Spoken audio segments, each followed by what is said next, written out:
What month is this, young people? Let's seem like we're proud of ourselves. What month is this? Right. We're excited. Welcome. Is that Matt Kelly over there? Where's Rainbow Dream? All right now. Welcome, guys. I don't see my young adults from Agassiz. Is Agassiz here yet? Nope. Okay, so they should be on their way in a little bit. So we're going to go ahead and get started with our annual midday inspirational showcase and luncheon. I hope you guys are ready for a phenomenal show. So sit back, enjoy. I want to get my house cleaning things out of the way. So you heard the announcement. There's no video photography. If you want some pictures or something afterwards, my cameraman is in the back. He's recording. You're more than welcome to purchase one from him. Okay? And just be polite. Be polite to those who are coming before us, and enjoy yourselves. Okay? All right. Have a good time. Sorry, well, I apologize. Our MC is one of my dear friends. She's not only my co-worker, Ms. Carmen Barney, but she's also a member of my church that I belong to, which is Victory Missionary Baptist Church. Get ready for a phenomenal announcer. Please welcome our MC for the day, Ms. Carmen Barney. Good morning. How are you? Are we good? I don't know. I didn't hear well. Okay, I like that. All right, it's 40 years of celebrating Black History Month right here in West Las Vegas. There are 40 years of anything is a lot, just in case you didn't know. And there's some phenomenal things that have taken place in the last 40 years.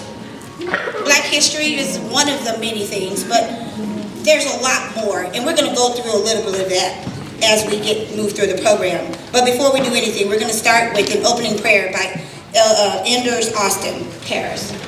If you would please stand.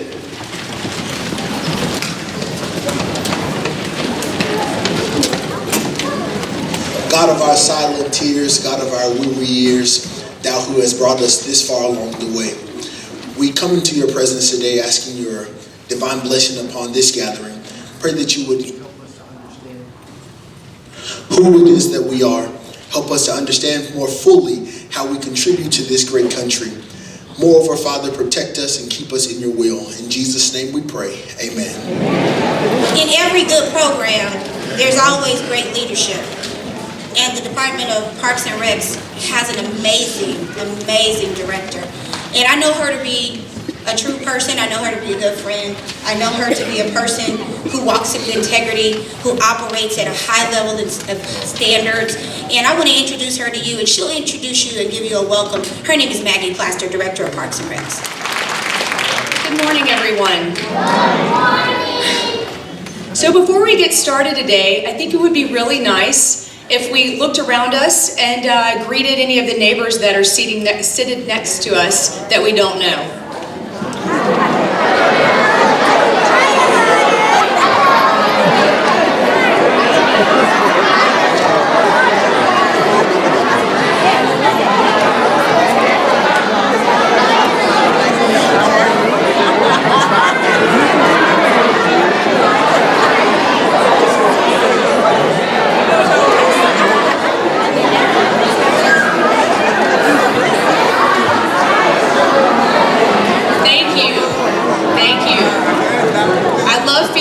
Awesome energy in the room.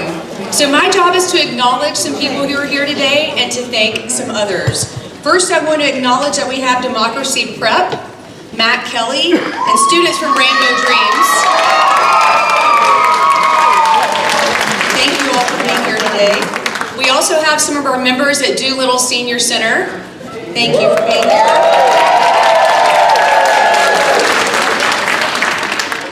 We have Ender Harris from Congressman Horsford's office and Jamarian Williams. Thank you.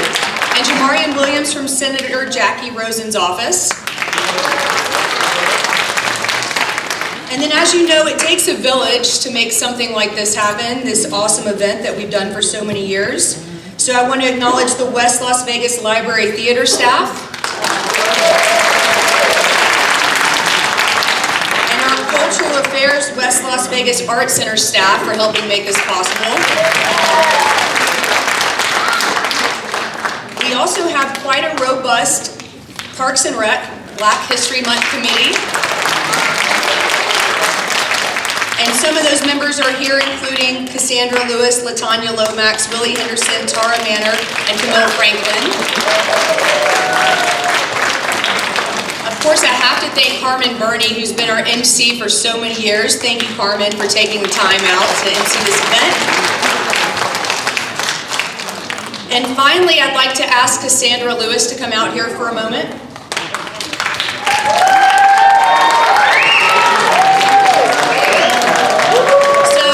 Cassandra Lewis has been the driving force behind most of our Black History Month activities for so long. She's been a mentor to our committee, teaching them the ropes so that they can handle this activity when she's gone. And I just wanted to thank her for her dedication and her outstanding performance.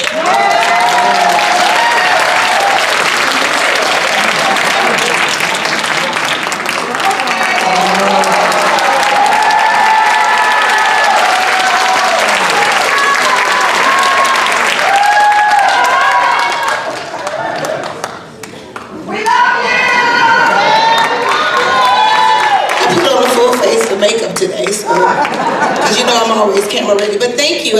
Trust me, I appreciate this so very much. But I definitely could not do it without the ones that came before me. That are some are here today. Mr. Bobby McRoy. I don't know if Ingrid's made it yet, or Elgin, or Phil. But I'm telling you, when I have a phenomenal staff behind me, these people are phenomenal. So thank you to my supervisors and everyone that stands and let me be me. I appreciate you guys. I love you guys so much. Thank you.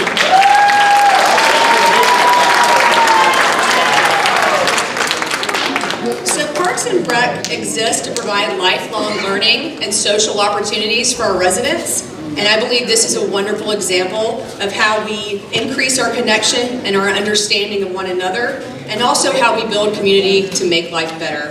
So thank you so much for being here today and your support of our 40th anniversary of Black History Month. Thank you.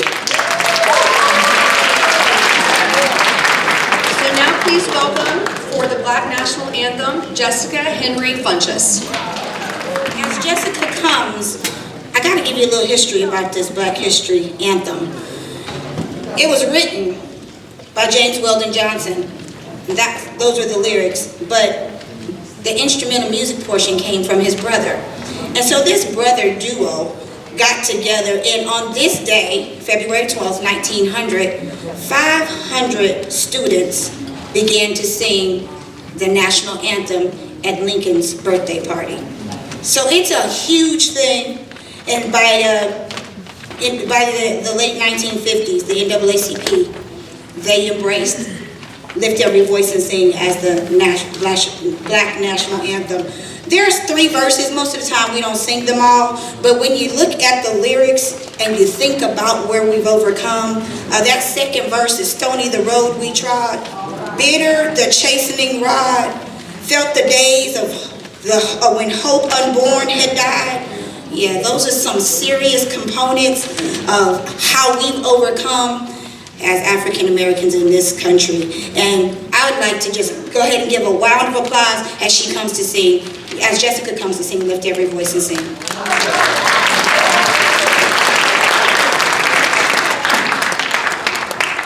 As I stand before you, I want to tell you that I am very nervous.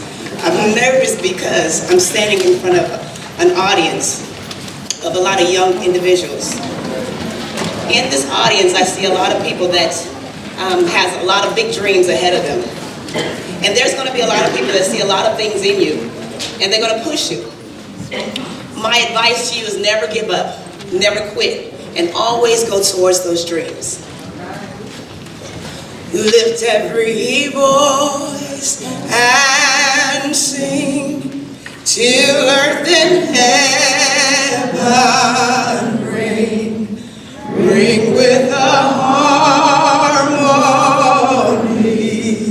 of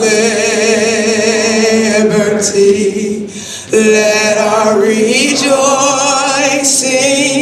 rise high as the listening skies. Let it resound loud as the rolling sea. Sing a song full of the faith that the dark past has taught us. Sing a song full of the faith that the present has brought us. Facing the rising sun of our new day begun. Let us march on till victory is won.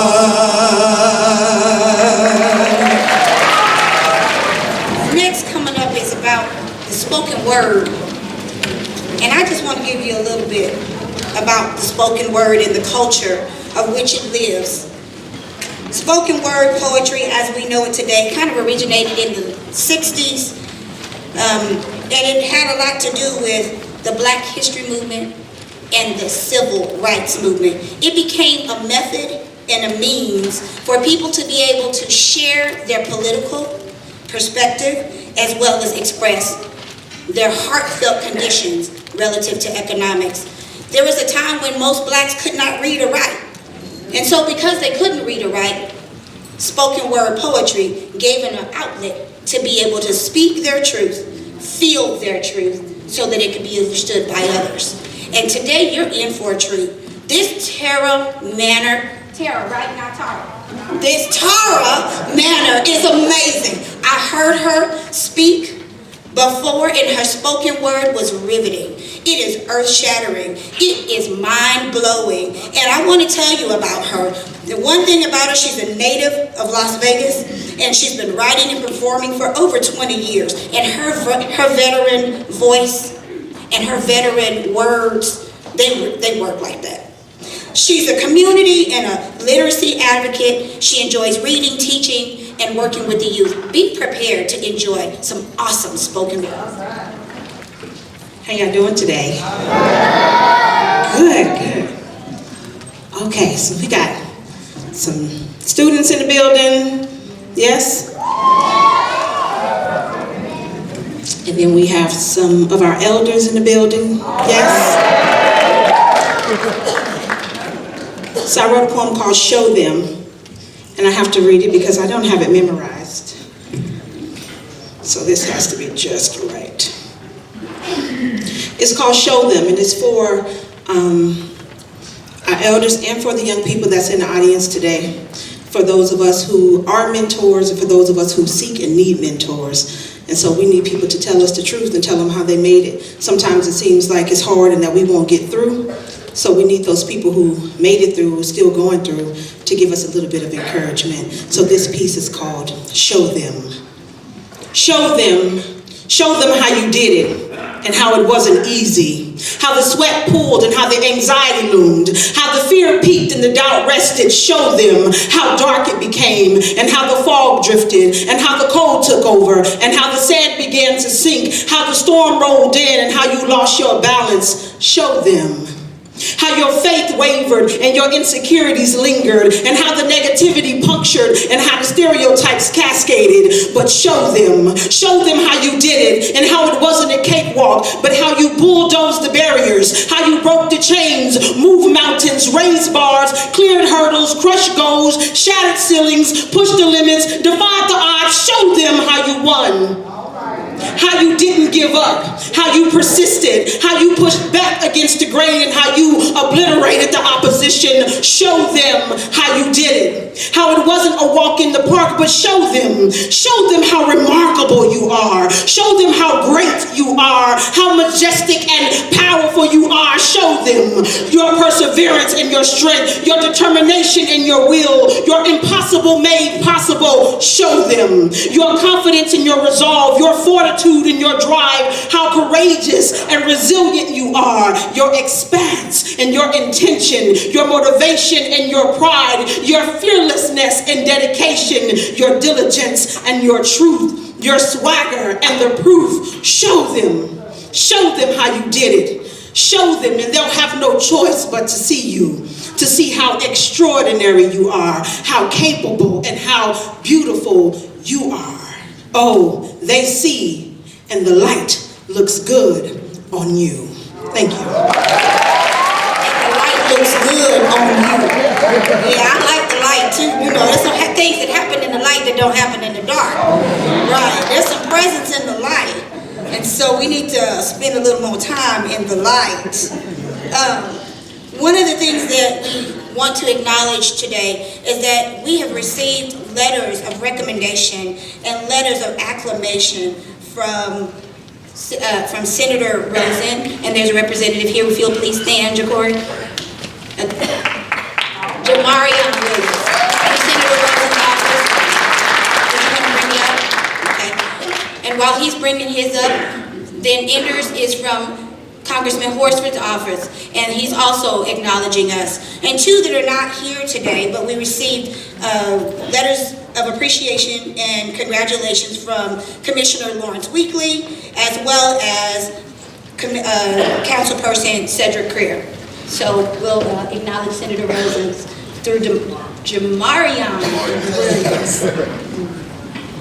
It's all right. A lot of people have troubles with my name. I'm fine with that. Hi, my name is Jamarion Williams, and I'm here from Senator Jackie Rosen's office. And I just want to join you guys in this celebration. And I also want to present 3 certificates on behalf of Senator Jackie Rosen, and I'll just read them. The certificates I have is for the West Las Vegas Library, for Cassandra Lewis,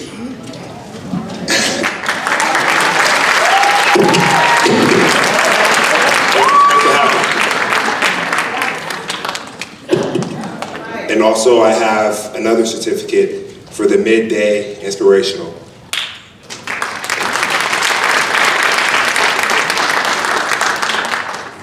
And it reads, your commitment to organizing the 40th annual Midday Inspirational Showcase and Luncheon. We thank you for your continued dedication to the African American community in Southern Nevada. Congratulations. And this certificate is coming from the Senator.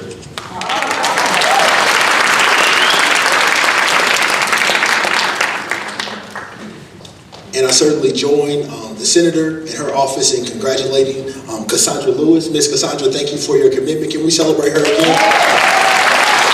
And also to this celebration, and I believe that it's apropos for us to acknowledge the fact that we have an intergenerational movement here that is celebrating and saying, I say, to our great history. Thank you on behalf of Congressman Horsford.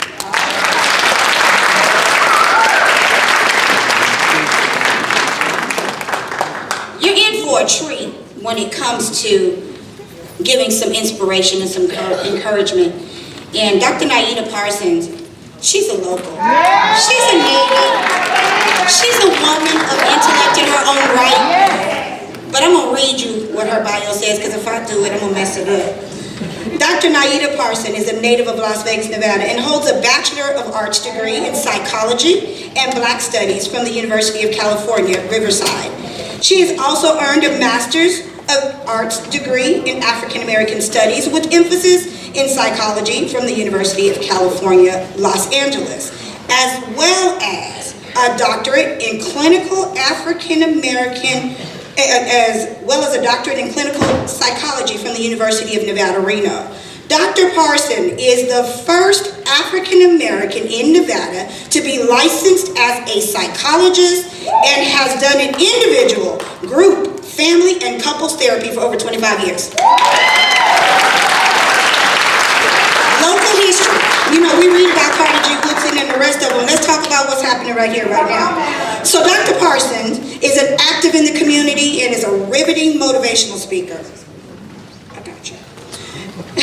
a riveting motivational speaker and seminar instructor, writer, mentor, pastor, and religious leader. She has been called upon to address audiences from 200 to 5,000, including the NAACP, Urban Chamber of Commerce, Educational Foundation, National Black Public Administrators, and the Caucus of African American Nevadans, along with other national, state, and local organizations. She also conducts training for therapists, other mental health and corrections and professionals, at the community college levels on various psychosocial issues, including multicultural competency, cultural diversity, ethics, and leadership. Dr. Parson has been instrumental in creating mandatory multicultural training and influencing the hiring of minority mental health professionals in the state of Nevada. She has spoken extensively to the subject of higher education for students of color in community, religious, professional, and educational arenas. Dr. Parson is a strong community advocate and has focused her recent efforts on mentoring women of color in higher education and professional careers, as well as developing programming to encourage and support community youth in completing high school and being prepared and able to pursue post-secondary education. Bottom line, she said you gotta get some more education. We're gonna go with that. But before Dr. Parsons comes up, you know, we always set the tone before you go into the word. And we're setting the tone with some dance today. And these ladies are awesome. Liturgical dance began a long time ago, and it started with David, and it moved from David into some other arenas. And we know some of the big names like Alvin Ailey, and we know some of the bigger names like Bill Robinson, who was a tap dancer who in the late 60s, he had earned over $2 million just by doing what he loves. And you know, and then there's William Henry Lane, who was touted by Charles Dickens as one of the most spirited dancers in the world. Let's not forget Martha Graham, who's the pioneer of modern dance, who added emotion and mood to the normal ballet. Let's welcome and celebrate these young ladies as they dance before us.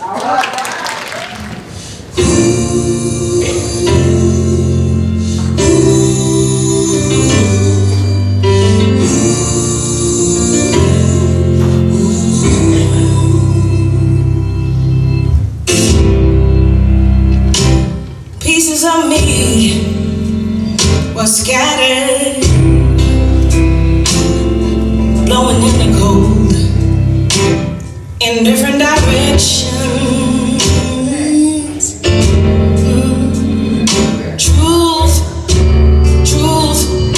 Truth be told.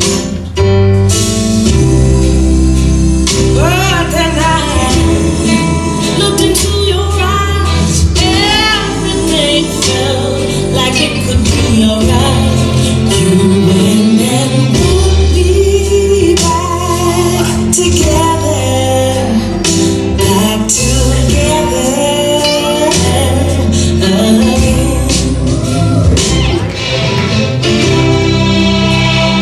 Going through heartache. You know, I think I lost my mind for time and couldn't get better, couldn't get no better, no matter how hard I tried. Then I looked into your eyes and everything felt like it could be alright. You and I would be back together.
before Dr. Parsons comes up, and that is Congresswoman Susie Lee's office is here, and we want to acknowledge them and accept their proclamation at this time. It was a lovely performance. Yes. Okay. So on behalf of the Congresswoman Susie Lee of District 3, this certificate of congressional recognition is presented to Cassandra Lewis in recognition of outstanding and invaluable service to the community.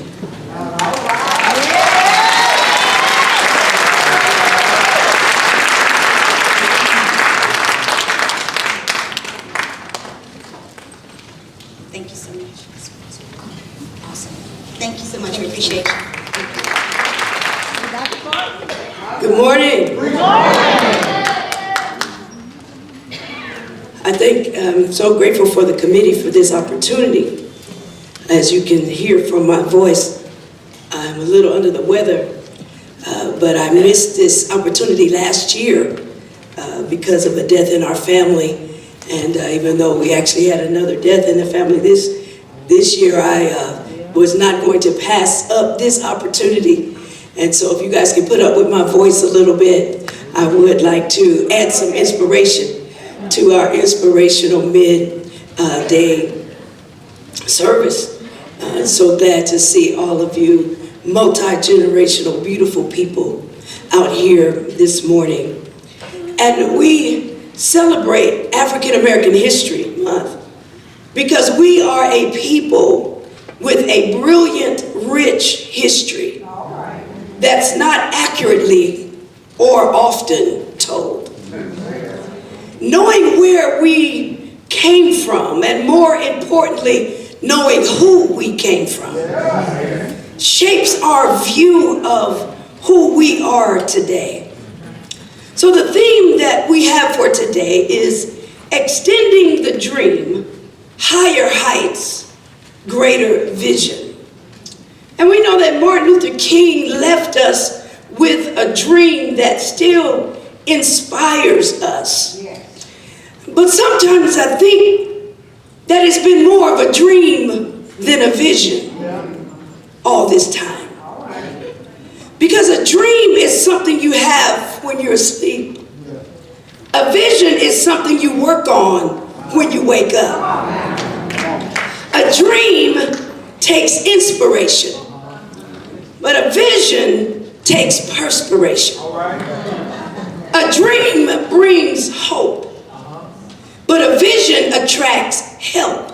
A dream is an option, but a vision is an imperative.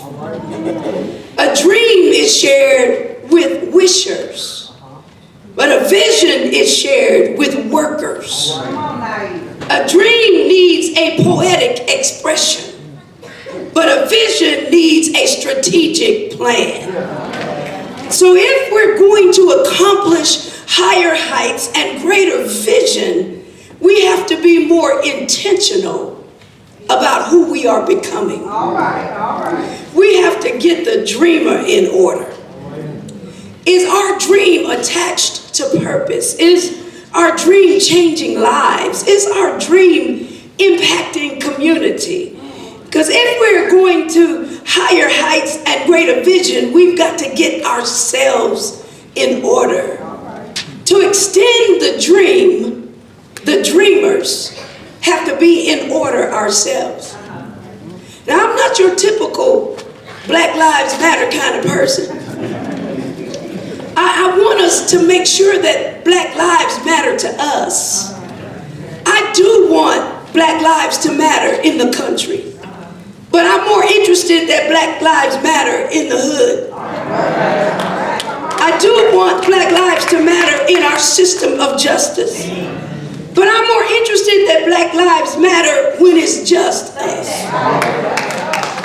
I do wish Black lives mattered more to our political parties, but I'm more interested that Black lives matter at the neighborhood block party. I do want Black lives to matter to the police, but I'm more interested that Black Lives Matter to Pookie and Ray Ray and Kiki. When it's time to pay child support, Black Lives Matter. When it's time to show up at the teacher conference over at the school, Black Lives Matter. When it's time to go home and help your children with their homework and their science projects, Black Lives Matter. When you have a choice between the new Jordans or an Xbox or the new cell phone or the ability to get health insurance or life insurance or college fund, Black lives need to matter. Black lives do matter in a crisis, but it's our responsibility, no matter what your ethnic background is, to demonstrate that people matter every day. In church on Sunday, in school on Monday, at the grocery store on Tuesday, at the mall on Wednesday, at your house on Thursday, and at grandma's house on Friday. We've got to matter. And so to extend the dream of equality and freedom and empowerment, you have to be willing to go to higher heights yourself and to get up every day and work a vision. You all have been gifted to produce something. There's something that's coursing through your veins. We are not supposed to be living a lazy lifestyle that does not produce anything. What is it that you produce? What's in you? What is surging through you? What is working its way from the inside to the outside of you? What do you have to show for your work? What can you point to? What can you present? What do you have to show for your time here on planet Earth? There's someone that you're supposed to be. There's a problem that you're supposed to solve. There's a population that you are best equipped to help. There's an area in this world that you are best suited to serve. There was a poem that I wrote about it one day. Want to hear it? Here it go.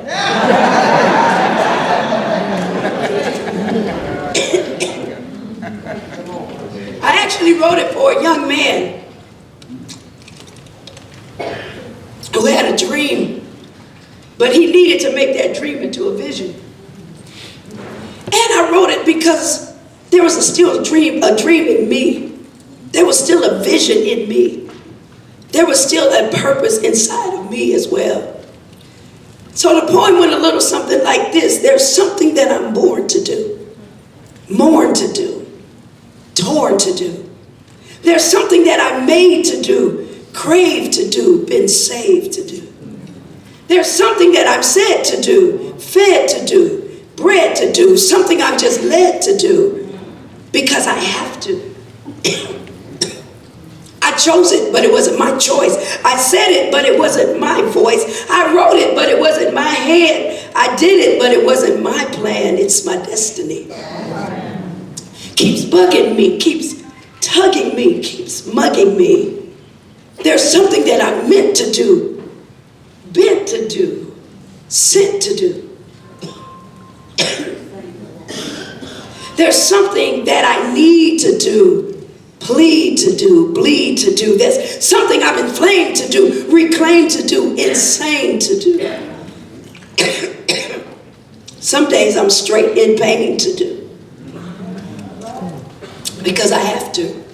I worked it, but it wasn't my style. I ran it, but it wasn't my mile. I heard it, but it wasn't my ear. I mourned it, but it wasn't my tear. It's my destiny. Keeps bugging me, keeps tugging me, keeps mugging me.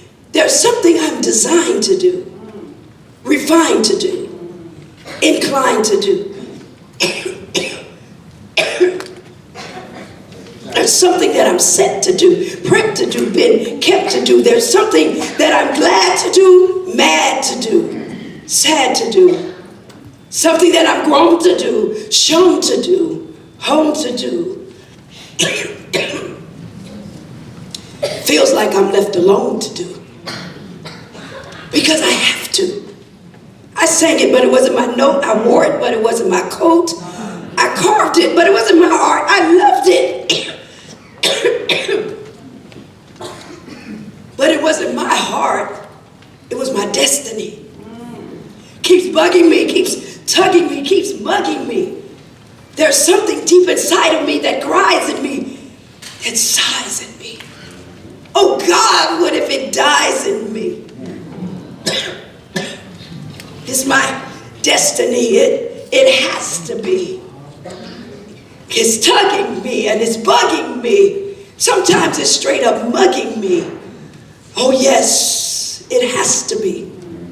This destiny. So finally, I can be me. So each of you has a space that God has given you in the form of life, time, potential, and a location to work from. Your location might be a classroom. Your location might be a business, a clinic or a factory. Your location might be a church or an agency or the World Wide Web. It might be a city, it might be a small community, or it might be just your own home. But use your potential to fill up your space, to fill up your life and your time with your potential. Are you capable of doing more than what you're doing right now? Have you done as much as you've been given the space to do? Have you generated as much income as you have the capacity to generate? Have you written as much as you can? Have you spoken as excellently as you can? Have you helped as many people, served as many clients, solved as many problems as you can? Have you learned as much as you're capable of learning? Have you parented as well, loved as hard, or grown as great as you have had the life, the time, the potential, and the location to do and to be? Then my friends, you're not done yet.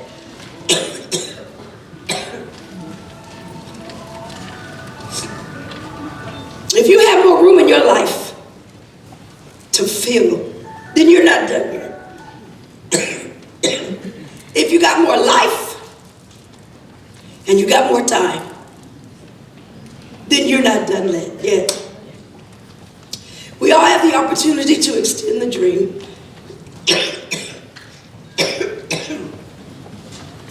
And I'm going to stop so you guys don't have to listen to me coughing all the way through this.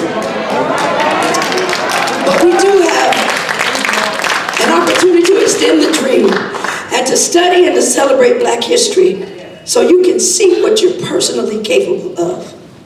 We all have opportunity, but until you see it as responsibility, it's going to remain a dream and it's never going to become a vision.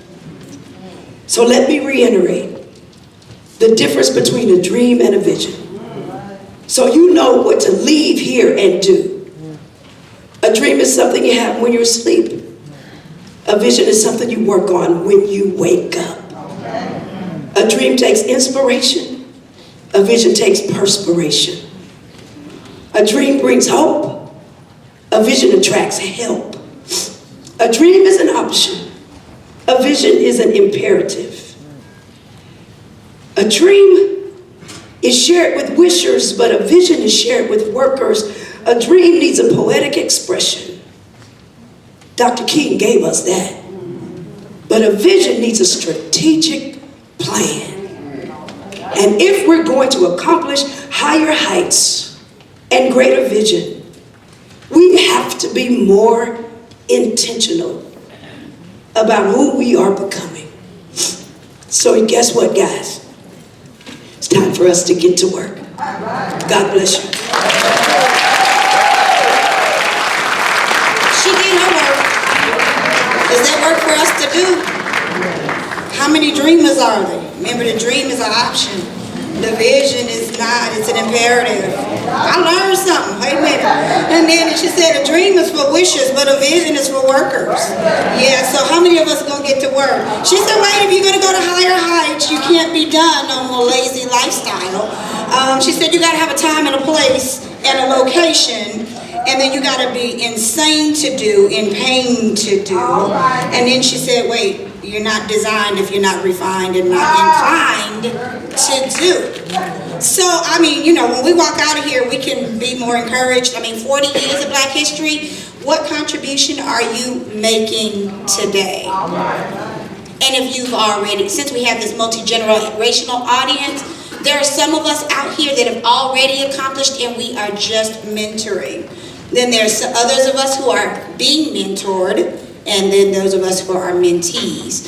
But whatever the situation that you're in, press toward the mark of your higher calling so that you can obtain and not just be a dreamer, but a visionary. And Dr. Naida Parsons is definitely a visionary. Thank you, Dr. Parsons, for sharing and inspiring, challenging us, and convicting of some of us to make some adjustments in our life as we are today. But next up we have a musical inspiration. His name is Matthew Banks. He's the musical director at the Wealthy Place. He's a recording artist and he has a single out that's called Loves Me. He's from San Francisco. He's a father of 2. He's been playing since he was 5 years old, and he enjoys singing, playing the keys, the drums, and here we are. Let's welcome Matthew Banks to the stage. Black Lives Matter. They matter in the parent-teacher conference. Just saying. Do you go to the parent-teacher conference? It matters in child support. Are you paying? Or are you just pretending? I'm just saying. Just if Black Lives Matter, it matters in all things. And just because you acknowledge that Black Lives Matter, it doesn't mean that other lives don't matter. We're just calling out the color of what we are, no matter than saying that my favorite color is orange. It doesn't mean other colors are obsolete. It just means that orange is important to me. So just keep in mind that when we say Black Lives Matter, it's not a degradation on anybody else. It's just an application of what it means to me. Matthew Banks. How's everyone doing this afternoon? Good. One of the things that really God impressed upon me was that it was the grace of God. We've been through a lot throughout these years, but the reason that we are still here is because of the grace of God. And through everything, we ought to just give Him praise and give Him thanks for who He is. So you might know this song.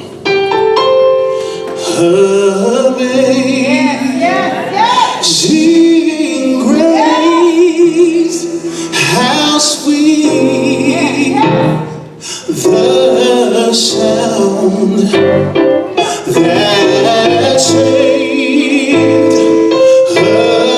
a wretch like me.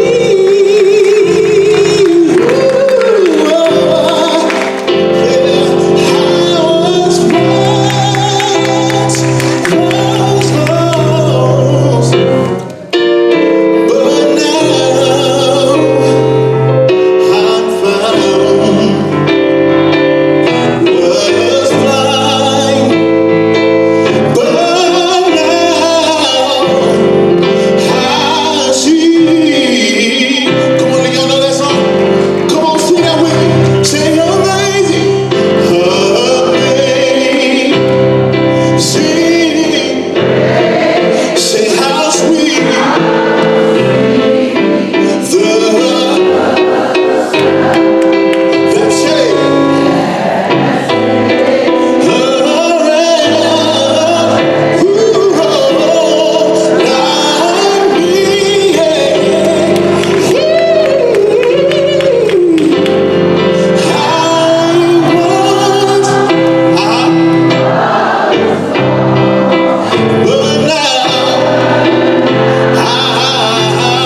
brings up her team who made this all possible.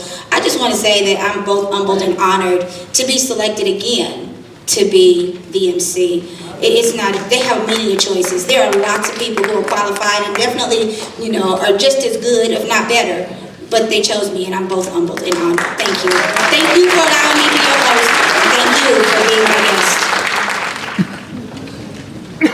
Did you guys enjoy the program? So, if Mr. Bobby McRoy can stand, did your co-retirees come? Mr. Bobby? No. Stand up, Bob. Stand up, Bob.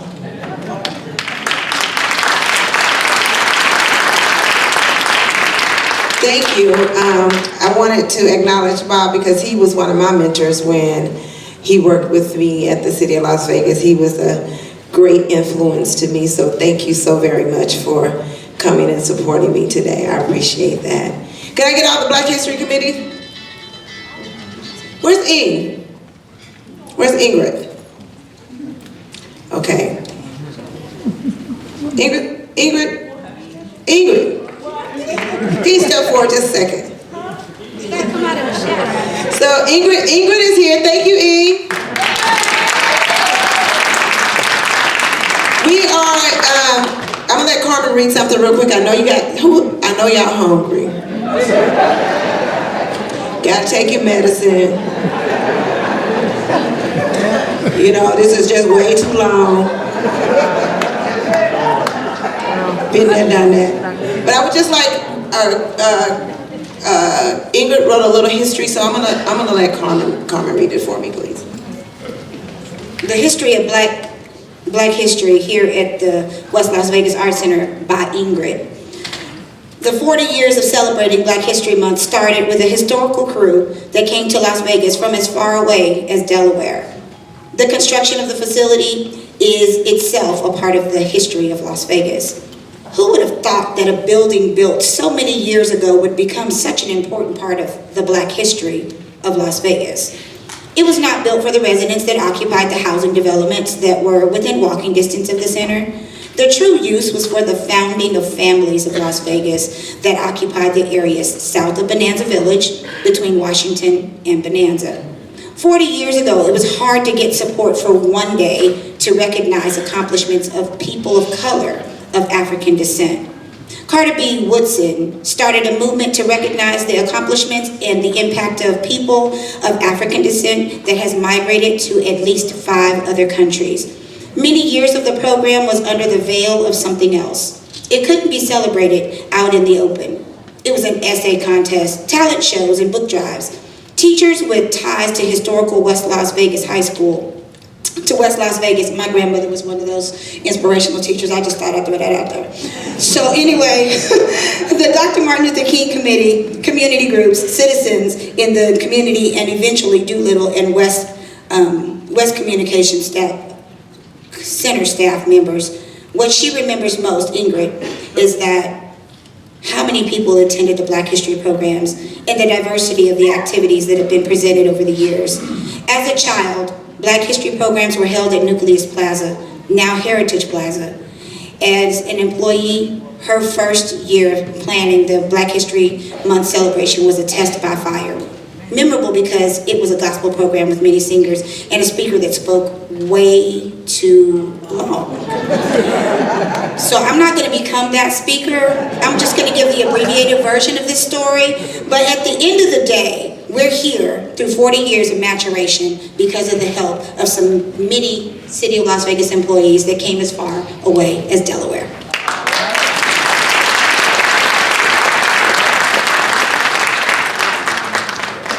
Thank you, Ingrid, for sharing that little piece of history with us. Bob, you got some 2-minute history? Because Bob liked to talk. No? You coming to lunch with us? Yes. And share some love? Can I get my Black History Committee to come out, the ones that are here? Mr. Willie Henderson, Latonya Lomax, Neil Franklin, Tara Manor. Did you guys enjoy Tara? Where's Tara? Where's Tara? Did you guys enjoy this young lady? I want to say, well, I am old enough to be her mom, but I'm old enough to, well, everybody but her. Well, let me. All their moms. Everybody but you. But these young people are featured. They are taking control. I am so excited. I keep telling my seniors I only got I'm on the downhill. So I'm getting ready to retire to come sit in the audience with you guys and enjoy the fruits of my labors, like my coworkers who have retired. So I'm excited about that. I know, I'm excited about it. When you've been a good, 27, 30 years, I often wonder why people retire, but now I can understand. Even as much as I love what I do, I can understand. But I just want these people to know, I thank them. They work tirelessly with me. Sometimes I know I get on their nerves. Sometimes I know I get on their nerves, and today one of my coworkers said, "You're not stressing yet, are you?" And I was like, you know what? I am not stressing. Even, my tree didn't get here in time, but it got here. It got here. And I want to say, you know what? It takes a village, and Teresa Alvarez from East Las Vegas did my tree for me. And I am grateful to her. I want to give a shout out to her. Kia, he helped decorate for me this year, so I want to give her a shout out. Lakeisha, who is not here, she should be next door. She helped set up the room. Some of my seniors also helped me set up the room next door. It's going to be beautiful over there. So are you guys ready to go eat? Yeah! I just want to say thank you to the booth, the techs in the booth. Thank you so much. Thank you to Erin. Is Erin still here? Did Erin leave? Okay, Erin is my supervisor. I want to say thank you to her so much. She allows me to be crazy sometimes. I want to say thank you to Yanni in the Clark County Library Theater. I want to say thank you to them. Can I give a big thank you to Matt Kelly and Rainbow Dream? I want to say thank you guys. Thank you for bringing the kids over. Thank you so much. We have a few more programs left. In the year, we have our essay contest.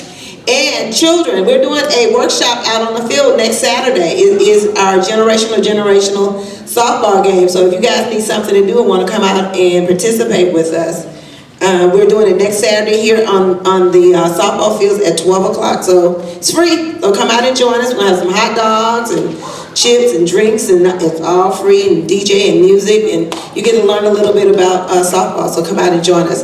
Thank you so much. If you are going to the luncheon, you can go through the back doors here. You don't have to walk all the way around.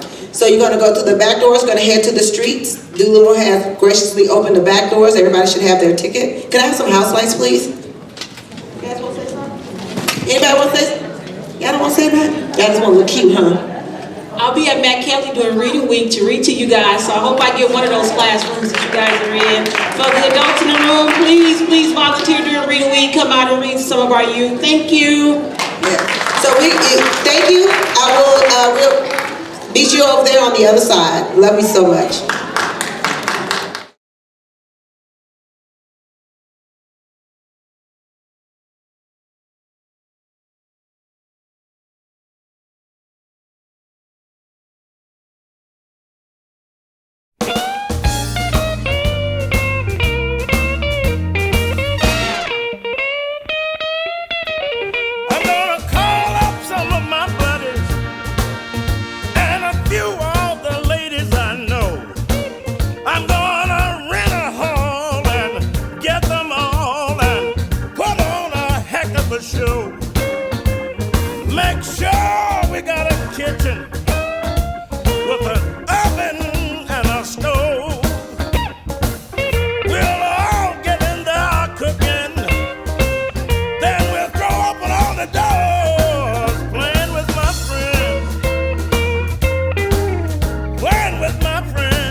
I'm gonna buy a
Saturday night is right.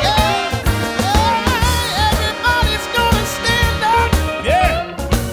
Play their favorite tune. You can back in the tune you want to. As long as it's the blues. Playing with my friends. Yeah. Playing with my friends.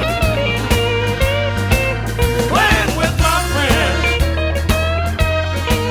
Playing with my friends.